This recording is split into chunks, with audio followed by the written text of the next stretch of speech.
બનાસકાંઠાના ધાનેરા ખાતે ઇન્સ્ટાગ્રામ મારફતે એક યુવકે સગીર વયની યુવતીના સંપર્કમાં આવી મસ્ત મોટી લાલચ અને ખરા ખોટા વચનો આપી વિશ્વાસમાં લઈને ભાગી ગયો હતો, જેની ફરિયાદ ધાનેરા ખાતે દાખલ થતાં ધાનેરા પોલીસે પરિસ્થિતિની ગંભીરતા સમજી એક્ટિવ થતાં આખરે ધાનેરાથી 150 કિલોમીટર દૂર રાજસ્થાનની હદમાંથી પરત લાવી હતી। આરોપી હોશિયાર હોવાથી મોબાઈલ નંબર બદલી નાખ્યો હતો, પણ ધાનેરા પોલીસ છેલ્લા 1 માસથી IMEI નંબરના આધારે વોચમાં હતી।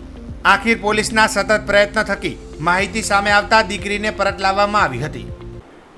ધાનેરા પોલીસ સ્ટેશનમાં 1.5 માસ અગાઉ એક અપહરણનો ગુનો દાખલ કરવામાં આવેલ છે, જેમાં હકીકત એવી છે કે જે અપહરણકર્તા છે તેઓએ ઇન્સ્ટાગ્રામ આઈડી બનાવેલું ફેક આઈડી, જેના મારફતે દીકરી છે આપણી સગીર વયની એના સાથે ચેટિંગ કરવામાં આવે છે અને તેને ભોળવવામાં આવે છે। ત્યારબાદ તેનું અપહરણ કરવામાં આવે છે। તો જે અપહરણકર્તા અને ભોગ બનનાર બંને કોઈ મોબાઈલ નંબરનો યુઝ કરતા હોતા નથી। પછી તપાસ કરવામાં આવે છે, SP સાહેબને જાણ કરવામાં આવે છે।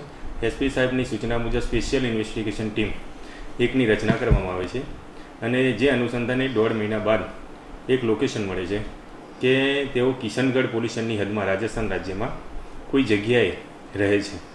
જે તો તાત્કાલિક રાત્રિના 2 વાગે SP સાહેબની સૂચના મુજબ ટીમ મોકલવામાં આવે છે અને એમને ઝડપી લેવામાં આવે છે અને અપહરણકર્તાના ચુંગાલમાંથી દીકરીને હેમખેમ પાછી લાવીને તેના પરિવારજનોને સોંપવામાં આવેલી છે।